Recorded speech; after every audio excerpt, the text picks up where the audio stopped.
नमस्कार फ्रेंड्स, मैं Nitesh Kumar Sahni biology classes में आपका स्वागत करता हूं। कल हम लोग क्या पढ़े थे? आपके तीन ग्रुप पढ़े थे। क्लासिफिकेशन ऑफ अमीनो एसिड हम लोग पढ़ रहे हैं, जिसमें हम लोगों ने तीन ग्रुप पढ़ा था। पहला एलिफैटिक, नॉन पोलर, दूसरा पोलर, ठीक है। फिर उसका तीसरा हमने ग्रुप पढ़ा था आपका क्या, एरोमेटिक। एरोमेटिक में इंपॉर्टेंट तीनों अमीनो एसिड हैं आपके। नॉन पोलर एलिफैटिक में आपको मैं बताया था ग्लाइसिन था मोस्ट सिंपलेस्ट अमीनो एसिड, फिर उसका प्रोलीन था, उसमें सेकेंडरी अमीन पाई जाती है, ठीक है। और ग्लाइसिन आपका नॉन सिमेट्रिक होती है, ठीक है।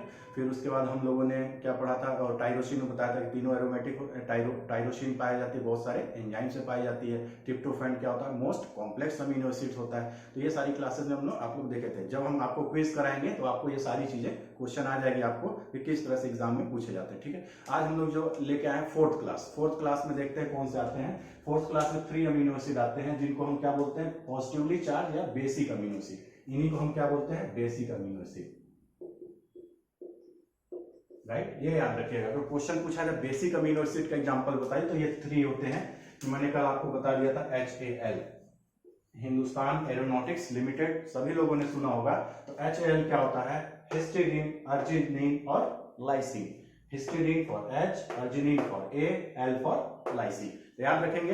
तो देखिए मैं बता रहा हूं कि ये बेसिक अमीनो एसिड है या फिर पॉजिटिवली चार्ज। तो चलिए बेसिक अमीनो एसिड क्या होता है। तो देखिए जो भी प्रोटीन बोलते हैं कि ये हमारी प्रोटीन जो बेसिक प्रोटीन होती है, जैसे आप लोगों ने पढ़ा होगा डीएनए में, आप लोगों ने पढ़ा होगा जब न्यूक्लियोसोम सोलिनॉइड बनाते हैं, जो हम आपको फर्दर पढ़ाएंगे जब डीएनए आपको न्यूक्लिक एसिड पढ़ाएंगे तब आपको सब सारी चीजें बताएंगे। तो वहां पे आप लोगों ने एक चीज पढ़ा होगा कि डीएनए जो होता है उसमें उसके नेगेटिव चार्ज को बैलेंस करने के लिए बेसिक प्रोटीन पाई जाती है, जिसका नाम क्या होता है, हिस्टोन, राइट। हिस्टोन आप लोगों ने नाम बना था। तो हिस्टोन में यही तीनों अमीनो एसिड क्या होती हैं, बहुत ज्यादा पाई जाती है। हिस्टोन में भी एक लिंकर डीएनए होता है जो दो न्यूक्लियोसोम को आपस में कनेक्ट करने का होता है। जैसे ये होता है, एक ये होता है ऑप्टोमर, ये होता है। तो डीएनए इस तरह रैप करके जाता है, फिर इधर करता है, तो बीच में यहाँ पे एक अमीनो एसिड पाई जाती है, इसको बोलते हैं H1 हिस्टोन। क्या बोलते हैं, H1 हिस्टोन। तो H1 हिस्टोन भी क्या होती है, हाईली बेसिक अमीनो एसिड होती है, जिसके अंदर सबसे ज्यादा क्या पाई जाती है, लाइसिन, और क्या पाई जाती है, अर्जिनिन। याद रखिएगा लाइसिन सबसे ज्यादा उसमें पाई जाती है। तो इसके कारण क्या होता है, जो हिस्टोन प्रोटीन होती है वो क्या होती है, बेसिक होती है। और हिस्टोन में भी H1 होती है, वो हाईली बेसिक होती है due to the presence of high amount of lysine and arginine, ठीक है। तो इस चीज को याद रखिएगा। बहुत ये क्वेश्चन आपसे कभी कभी पूछ लेते हैं कि पॉजिटिवली चार्ज कौन सा अमीनो एसिड होते हैं। तो देखिए यहाँ भी एक पॉजिटिवली चार्ज है। फिर उसके बाद पूछ लेंगे आपका क्या पोलर भी है, तो हाँ पोलर बिल्कुल है, जहां चार्ज आ जाए वो क्या हो जाएंगे, डेफिनेटली पोलर हो जाएंगे, ठीक है। फिर उसका अर्जिनिन भी हो गया, फिर ये, ठीक है। फिर क्वेश्चन कभी पूछते हैं कि जो आपकी ये होती है पल्सेस होती हैं, दाल होती हैं जो पल्सेस, तो उसमें कौन सी अमीनो एसिड नहीं पाई जाती है। तो यही क्या होती है, उसमें पल्सेस में आपकी मेथियोनिन नहीं पाई जाती है, और हाई अमाउंट में क्या पाई जाती है, लाइसिन पाई जाती है, ठीक है। इसके अगेंस्ट हम क्या पल्सेस के बाद क्या देते हैं, वो आपके आते हैं ग्रेन्स, जैसे चावल गेहूं होते हैं, तो ठीक है। तो सेरियल्स, जिनको सीरियल्स बोलते हैं, सेरियल्स बोलते हैं, तो सेरियल्स में कौन सी अमीनो एसिड नहीं पाई जाती है, तो लाइसिन। ये क्वेश्चन बहुत पूछा जाता है, मैं आपको बताऊंगा।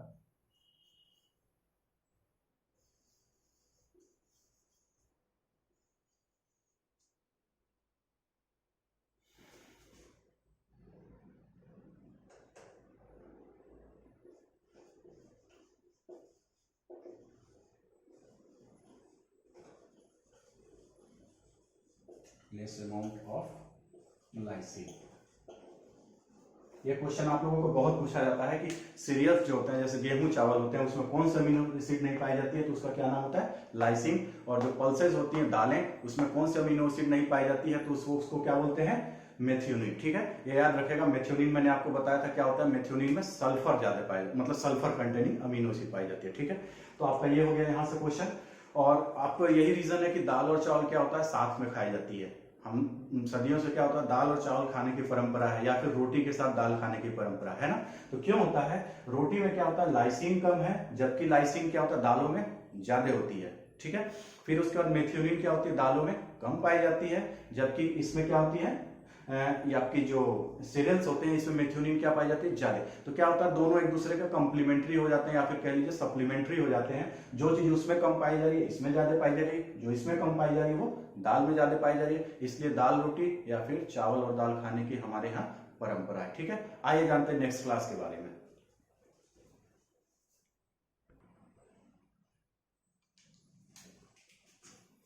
आइए देखते हैं आपका 5वां क्लास और अंतिम क्लास। ठीक है, तो 18 अमीनो एसिड हम लोगों ने अभी तक पढ़ लिया। ये क्या है 19th है, ये क्या है 20th। तो इनको हम बोलते हैं, क्या बोलते हैं, निगेटिवली चार्ज आर ग्रुप। यानी इनका जो आर ग्रुप है, यहां से देखिए इसके नीचे जितना भी होता है सारा किस में आता है, आर ग्रुप में आता है। ठीक है, यहाँ भी सारा आर, देखिए आर ग्रुप में यहाँ से देखिए यहाँ पे निगेटिवली चार्ज है, यहाँ भी क्या है निगेटिवली चार्ज है। या फिर ये कह लीजिए एसिड होता है, ये एसिडिक नेचर के होते हैं। मान लीजिए निगेटिव चार्ज खत्म हो जाएगा, हाइड्रोजन आयन आ जाएगा यहाँ पे, तो क्या बन जाएगा C+OH बन जाएगा। हाइड्रोजन चला जाएगा तो ये क्या बन जाएगा, यहाँ माइनस बन जाएगा। ये तो होता है। तो देखिए क्या होते हैं ये अमीनो एसिड। क्वेश्चन इस पे आते हैं कि वो इस अमीनो एसिड का नाम बताइए जो क्या होते हैं, निगेटिवली चार्ज होते हैं। डेफिनेटली ये हो गया, दोनों कौन से हो गए, एस्पार्टिक एसिड हो गया, या इसको एस्पार्टेट भी बोलते हैं। आयनिक फॉर्म में रहेगा तो एस्पार्टेट बोलेंगे। यहाँ पे हट के ये क्या हो जाएगा, यहाँ पे हाइड्रोजन लग जाएगा तो इसको बोलेंगे एस्पार्टिक एसिड। उसी तरह वहां है आयन है तो ग्लूटामेट, और हाइड्रोजन लग जाएगा तो ग्लूटामिक एसिड। ठीक है, चलिए तो यहाँ पे क्वेश्चन आता है कि कितने अमीनो एसिड जो होते हैं कि आपके निगेटिवली चार्ज होते हैं, एसिडिक नेचर के होते हैं। तो 2 होते हैं। पहला क्वेश्चन हो गया 2 होते हैं, एस्पार्टेट और ग्लूटामेट। फिर वो नाम क्या हो गया, तो नेम हो गया आपका एस्पार्टिक एसिड और ग्लूटामिक एसिड। फिर उसके बाद एक क्वेश्चन पाया जाता है कि जो आपकी ये ब्रेन होती है, कौन सी ऐसी अमीनो एसिड है जो ब्रेन में क्या न्यूरोट्रांसमीटर का काम करता है, या ब्रेन में मेटाबॉलिज्म में क्या होता है, इन्वॉल्व होता है। मतलब कि ये क्या, ये जो ग्लूटामिक एसिड होता है, ये जो हमारा ब्रेन होता है, जैसे ग्लूकोज वगैरह तो सभी सेल्स लेती है, लेकिन इसका भी वो डायरेक्ट यूटिलाइजेशन करते हैं, प्रोटीन सिंथेसिस में नहीं करते हैं। क्या करते हैं, एज ए न्यूरोट्रांसमीटर।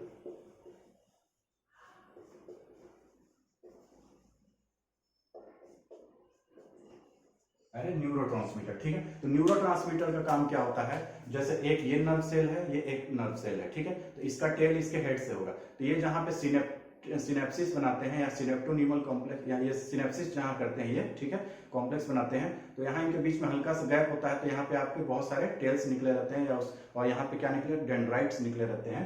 जब हम आपको नर्वस सिस्टम पढ़ाएंगे तो आपको बताएंगे। तो उसमें क्या होता है, ये कुछ केमिकल छोड़ते हैं। क्यों छोड़ते हैं कि इससे क्या करना चाहता है, इनका काम क्या होता है, या तो नर्व सेल को या तो एक्साइट करना होगा, यानी इलेक्ट्रिसिटी जो उसमें चार्ज दौड़ते हैं उसको तेज करना होगा, या क्या होगा उनको सप्रेस करना होगा। ठीक है, तो इनका काम क्या होता है, न्यूरोट्रांसमीटर में एक्साइटमेंट में करते हैं। ठीक है, ये क्या करते हैं, नर्व सेल को क्या करते हैं, एक्साइट करते हैं, बहुत तेज एक्साइटमेंट करा देते हैं। ठीक है, और इसी के अपोजिट में एक होता है गामा अमीनो ब्यूटारिक एसिड। तो गामा अमीनो देखिए क्या हो गया आपका ब्यूटारिक एसिड है, तो इसका मतलब डेफिनेटली वहां पे क्या हो जाएगा, ये आपकी ब्यूटारिक एसिड हो गया। ठीक है, ये हाइड्रोजन हो गया, hydrogen hydrogen hydrogen hydrogen hydrogen hydrogen, ये क्या होगा ब्यूटारिक एसिड। ठीक है, क्योंकि 4 कार्बन है, 1 2 3 4 और एसिड है, तो ब्यूटारिक एसिड हो गया, ब्यूटेन से ब्यूटारिक एसिड। ठीक है, तो मैंने आपको बताया था अल्फा अमीनो कब हो जाएगा, तो अल्फा कार्बन कौन हो जाएगा, ये बीटा कौन हो जाएगा, ये गामा कौन हो जाएगा, ये। तो अगर इस पे अमीन ग्रुप जुड़ जाता है, इसको क्या बोलेंगे, अल्फा अमीनो एसिड। अगर ये अमीनो एसिड यहाँ पे ना होकर यहाँ पे हो जाएगा, इसको क्या बोलेंगे, बीटा अमीनो एसिड। अगर ये अमीन यहाँ पे ना होकर क्या हो जाएगा, यहाँ पे हो जाएगा, तो इसको क्या बोलेंगे, गामा अमीनो एसिड। ठीक है, तो इसका नाम देखिए गाबा, जो हमने बताया आपको GABA, ये भी क्या है देखिए अमीनो एसिड है, लेकिन ये क्या होता है प्रोटीन में यूज, प्रोटीन सिंथेसिस में नहीं होते हैं। ठीक है, तो इसका ब्रेन क्या यूज करता है, इसका भी यूज कहाँ करता है, न्यूरोट्रांसमीटर। तो दोनों क्वेश्चन आपका आता है, न्यूरोट्रांसमीटर में कौन कौन से यूज होते हैं, एक ग्लूटामिक एसिड अमीनो एसिड हो गया, ये तो प्रोटीन सिंथेसिस में होता है, नॉर्मल है, ये 20 के ग्रुप में आता है। दूसरा क्या होता है गाबा, जिसको बोलते हैं गामा एमिनो, यानी गामा कार्बन से क्या जुड़ा हो, एमीन ग्रुप जुड़ा हो, और साथ में क्या है ब्यूटाइरिक एसिड है, गामा अमीनो ब्यूटाइरिक एसिड। ठीक है, तो ये क्या होता है, ये न्यूरोट्रांसमीटर यानी नर्व सेल को एक्साइट कराता है, मतलब उत्तेजित करता है। इसका काम क्या होगा, गाबा का काम क्या होगा, जो नर्व होते हैं एक्साइटमेंट में, जैसे मान लीजिए आप एक्साइटमेंट बहुत खुश हो गए, तो एक्साइटमेंट या बहुत पेन होने लगा, तो ये क्या होता है एक्साइटमेंट, ये चीज नर्व एक्साइट करती है तब ऐसा होता है। तो ये क्या कर देगा, जब गाबा आप लेंगे तो क्या हो जाएगा, नर्व में क्या हो जाएगा, आपका एक्साइटमेंट कम हो जाएगा, जिसके कारण क्या होगा, आपको बहुत प्लीजेंट फील होगा, मतलब आराम फील होगा। तो यही क्या करते हैं, आपको डॉक्टर्स वगैरह गाबा देते हैं, जैसे बहुत साइकेट्रिक इंसान होते हैं तो उसमें इसका ट्रीटमेंट आपको चलता है। ठीक है, तो यहाँ से 2 क्वेश्चन आप 3 हो गया, एक तो कितना अमीनो एसिड निगेटिवली चार्ज हो गया, फिर उसके बाद क्या हो गया आपका ब्रेन में कौन सा अमीनो एसिड यूटिलाइज होता है, तो क्या हो जाएगा ग्लूटामिक एसिड, अगर वो 20 की बात करें। फिर गाबा क्या है, तो गाबा भी क्या है, एक तरह का अमीनो एसिड है, जिसमें एमीन ग्रुप कहाँ जुड़ा होता है, गामा कार्बन पे जुड़ा होता है। ये भी किसकी तरह बिहेव करता है ब्रेन में, न्यूरोट्रांसमीटर की तरह। इसका काम क्या होता है, नर्व सेल को एक्साइट करना, और इसका काम क्या होता है, नर्व सेल को वो करना, सप्रेस करना। ठीक है, आइए देखते हैं नेक्स्ट स्लाइड।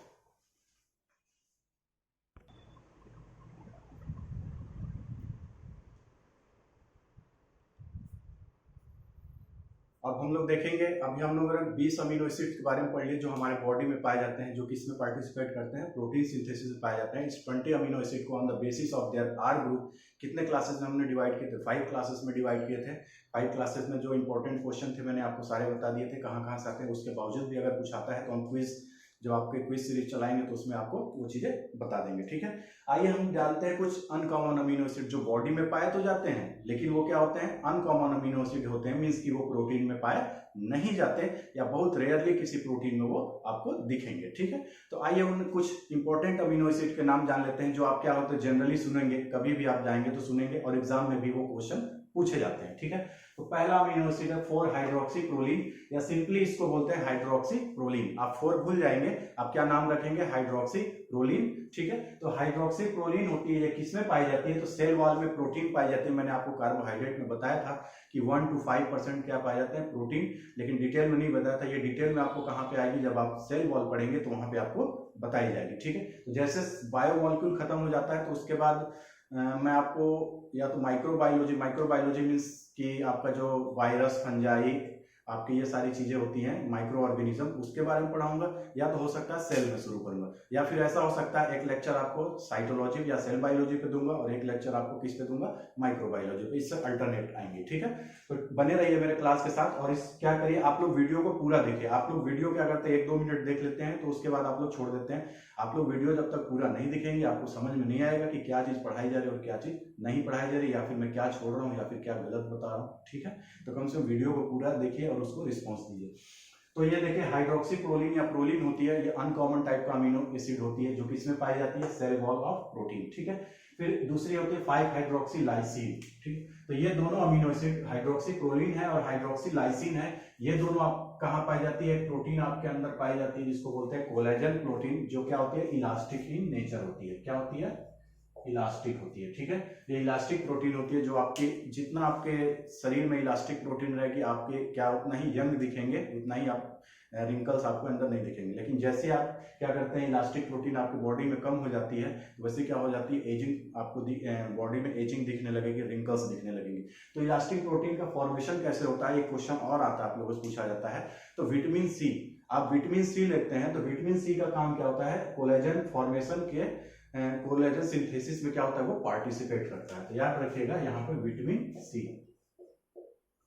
ठीक है, तो विटामिन सी क्या होता है? विटामिन सी का यूज होता है कोलेजन प्रोटीन के फॉर्मेशन में होता है, जिससे क्या होता है? आपका रिंकल्स बॉडी में नहीं आते हैं। इसलिए याद रखिएगा आपको हमेशा क्या होती है? सिट्रस फ्रूट या गुआवा वगैरह डाइट में डेली इंटेक करना चाहिए, जिससे, और क्या होता है? विटामिन सी होता है, मैंने कार्बोहाइड्रेट में अभी तो नहीं पढ़ाया, जब विटामिन पढ़ाएंगे तो पढ़ाएंगे कि ये क्या होते हैं? वाटर, हाईली वाटर सॉल्युबल होते हैं। तो क्या होता है? ये डेली क्या कहता है? यूरिन और आपके जो स्वेटिंग होती है, पसीना होता है, उससे क्या होता है? ये बाहर रिमूव रहते हैं। इसलिए इस डाइट को डेली लेने की जरूरत है। जबकि दूसरे विटामिन होती हैं ए, डी, ई के, वो जो फैट सॉल्युबल होते हैं, उनको आपको डेली लेने की जरूरत नहीं होती, वो आपके बॉडी में स्टोर रहते हैं, धीरे धीरे रिलीज होते रहते हैं। लेकिन विटामिन बी कॉम्प्लेक्स सोर्स की आपको डेली लेने की जरूरत पड़ती है। इसलिए आप सिट्रस फ्रूट या गुआवा, आपको जो मिल जाए, जो इजिली मिल जाए, वो आपको क्या करिए? डेली इंटेक करिए। ठीक है, तो उससे क्या आएंगे? आपका रिंकल्स कम रहेंगे, फ्री रेडिकल्स नहीं बनेंगे। ये एंटीऑक्सीडेंट का भी काम करती है, तो आपके बॉडी में जो फ्री रेडिकल्स बनते हैं उनको क्या करते हैं? न्यूट्रलाइज करते हैं, तो उससे भी आपकी एजिंग बनती है। एजिंग क्यों होती है? आपकी जो free radicals various biochemical reaction से निकलती हैं, तो फ्री रेडिकल्स क्या करते हैं? हाईली रिएक्टिव होते हैं, आप लोगों ने केमिस्ट्री में पढ़ा होगा। तो जैसे क्या करते हैं? वो डीएनए से हिट करेंगे, तो डीएनए हिट करने के बाद क्या करते हैं? डीएनए को ब्रेक कर देते हैं, म्यूटेशन कर देते हैं, तो जिसके थ्रू कैंसर भी हो जाता है, या सेल डेड करने लगती है, या एबनॉर्मली बिहेव करने लगती है। तो उससे क्या होता है? डिफरेंट केमिकल टॉक्सिन्स बनने लगते हैं, जिससे क्या होती है? आपकी एजिंग होती है, या अदर जो भी प्रॉब्लम एलिमेंट्स आते हैं आपके बॉडी में आते हैं। ठीक है, तो इसलिए विटामिन सी का ये इंपॉर्टेंट है। कोलेजन फॉर्मेशन में होता है, और कोलेजन में कौन सी दो अमीनो एसिड्स पाई जाती हैं? हाइड्रोक्सी प्रोलीन और हाइड्रोक्सी लाइसिन। ठीक है, आपके पास दूसरी अमीनो एसिड है गामा अमीनो ब्यूटारिक एसिड, जिसको बोलते हैं GABA। ठीक है, ये क्वेश्चन एम्स वगैरह में भी आता है, बहुत सारे एग्जाम में आते हैं, ठीक है। तो ये गामा क्या होता है, अभी मैंने स्ट्रक्चर आपको बताया था 4 कार्बन की होती है, जिसमें गामा कार्बन पे क्या होता है, एमीन ग्रुप जुड़ा रहता है और कुछ भी नहीं होता है, तो उसी को बोलते हैं गामा। ये क्या होता है, न्यूरोट्रांसमीटर का काम करते हैं। ये क्या करते हैं, आपकी न्यूरो एक्टिविटी उसको क्या करते हैं, न्यूरल एक्टिविटी उसको क्या करते हैं, कम करते हैं, ठीक है, सप्रेस करते हैं। और जो आपकी दूसरी अमीनो एसिड मैंने आपको बताई थी ग्लूटामिक एसिड, वो क्या करता है, एक्साइटमेंट करता है, यानी इंक्रीज करता है, ठीक है, याद रखिएगा।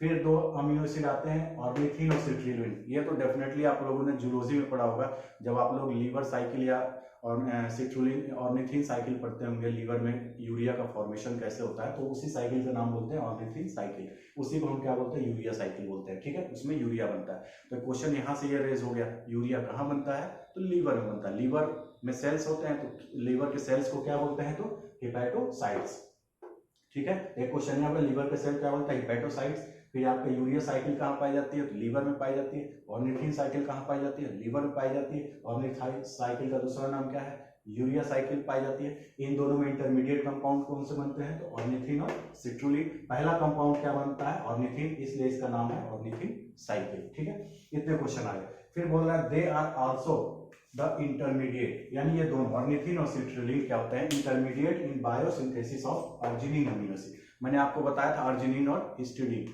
अर्जिनिन और हिस्टिडीन क्या होता है, ये आपके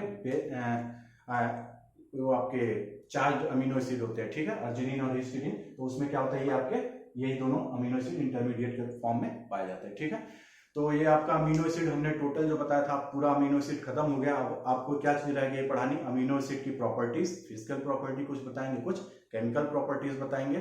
फिर उसके बाद जो आपके वेरियस क्वेश्चन पूछे जाते हैं अमीनो एसिड को लेके, उसके बारे में हम कुछ पॉइंट्स रह गए, छूट गए हैं जो, वो हम आपको एक जगह दे देंगे, क्योंकि अलग अलग देने में उतना अच्छा नहीं लगता, एक जगह हम वो पॉइंट आपको देना चाहते हैं, ठीक है। तो ये आपका लगभग अमीनो एसिड का चैप्टर क्लोज हो गया। इसके बाद हम क्या पढ़ाएंगे, आपको प्रोटीन पढ़ाएंगे। प्रोटीन में मैंने आपको बता दिया था क्या प्रोटीन पढ़ाना है, उसका स्ट्रक्चर पढ़ाना है। स्ट्रक्चर में 4 होते हैं, प्राइमरी, सेकेंडरी, टर्सरी और क्वाटरनरी, 4 स्ट्रक्चर हो गए। फिर उसके बाद टेस्ट बता देंगे, प्रोटीन या अमीनो एसिड के टेस्ट कौन होते हैं।